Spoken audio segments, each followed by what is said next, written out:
স্বামীজির কাছে অর্থ সাহায্য চাইতে এসেছেন গোরক্ষা সমিতির একজন প্রচারক।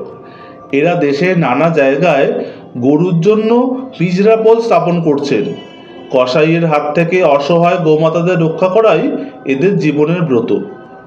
সব শুনে স্বামীজি জানতে চাইলেন, মধ্য ভারতে এবার ভয়ানক দুর্ভিক্ষ হয়েছে। ভারত গভর্নমেন্ট 9 লক্ষ লোকের অনশনে মৃত্যুর তালিকা প্রকাশ করেছেন। আপনাদের সভা এই দুর্ভিক্ষের সময় কোনো সাহায্য দেবার ব্যবস্থা করেছে কি?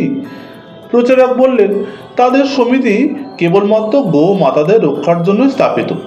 দুর্ভিক্ষ ইত্যাদিতে তারা কোনো সাহায্য করেন না, কারণ মানুষের কর্মফলেই দুর্ভিক্ষ হয়েছে, তাতে তাদের কিচ্ছু করবার নেই। এই অদ্ভুত যুক্তি শুনে স্বামীজির মুখ রাগে লাল হয়ে গেল। তার চোখ দিয়ে যেন আগুন বেরোতে লাগলো।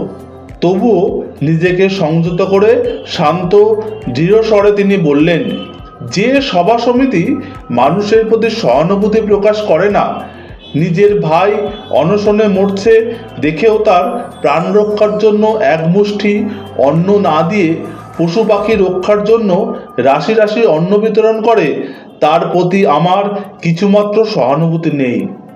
তার দ্বারা সমাজের বিশেষ কিছু উপকার হয় বলে আমার বিশ্বাস নেই। কর্মফলে মানুষ মরছে, এইভাবে কর্মের দোহাই দিলে জগতের কোনো বিষয়ের জন্য চেষ্টা চরিত্র করাই একেবারে বিফল বলে সাব্যস্ত হয়। আপনাদের পশু রক্ষার কাজটাও বাদ যায় না।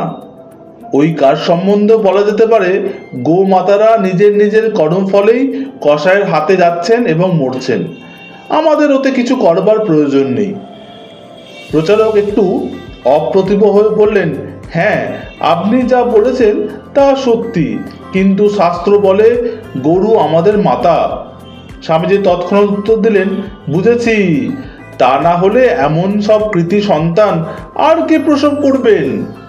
স্বামীজির এই ভয়ঙ্কর ব্যঙ্গ প্রচারক বুঝতে পারলেন না। তিনি আর একবার তার গো মাতাদের জন্য প্রার্থনা করলেন। স্বামীজি তখন বললেন, আমি তো সন্ন্যাসী, ফকির লোক, আমি কোথায় অর্থ পাবো যাতে আপনাদের সাহায্য করব? তবে আমার হাতে যদি কখনো অর্থ আসে, আগে আমি মানুষের সেবায় ব্যয় করব।